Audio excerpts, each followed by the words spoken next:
কি খবর আপনাদের? ভালো আছেন? অবশ্যই ভালো আছেন জানি। কারণ হলো সানভীর ভাই তনি আপুর কিন্তু বিয়ে হয়ে গেল। তো আপনাদের কি বিয়ে হয়েছে? কেন হয়নি? কি কারণে হয়নি? আসলে এসব কিন্তু আপনারা নিজে থেকে নিজেরা প্রশ্ন করেন না যে কেন আপনাদের বিয়ে হয়নি? আপনাদের কেন ডিভোর্স হয়েছে? আপনারা কেন বিয়ে করতে পারেননি? এগুলা নিয়ে আপনারা ঘাটাঘাটি কখনোই করেন না। অন্যজন কি করলো না করলো এগুলো নিয়ে কিন্তু আপনারা পাবলিক মানে আমাদের মতন যে জনতাগুলো আছে না? তারা কিন্তু একটু বেশি মনে করেন আমের মতন মাখা হয়ে যায়। কে কি করলো? কে কোথায় গেল? কে কি করলো না করলো? ভাই আপনাদের এত জানার কি দরকার বলেন তো? আসলে জানার থাকবে না কেন? আপনারা তো আজেরা পাবলিক। আপনাদের তো খেয়ে দেয়ে কোনো কাজ নেই।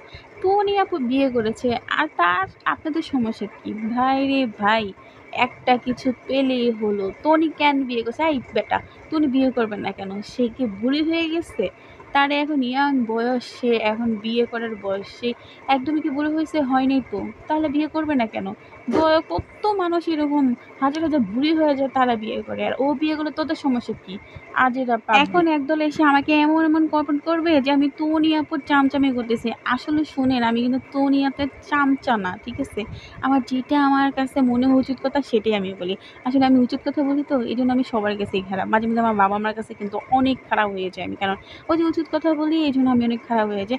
বাই দ্য ওয়ে বাদ দিলাম ভাই। আগে নিজের চরকায় তেল দেন, দেশের কাজ করেন, মানুষের পিছনে না লেগে। আগে নিজের ফ্যামিলি ঠিক করেন, তারপরে অন্য ফ্যামিলি ঠিক করতে আসবেন।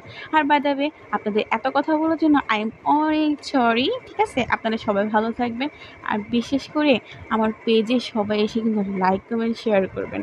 আর কিন্তু টনি আপু নিয়ে কিন্তু আমাকে কেউ কমেন্ট করতে আসেন না, ঠিক আছে? তাহলে লম্বা একটা আইকেলা বাঁশ খেয়ে দেবেন। Bye bye.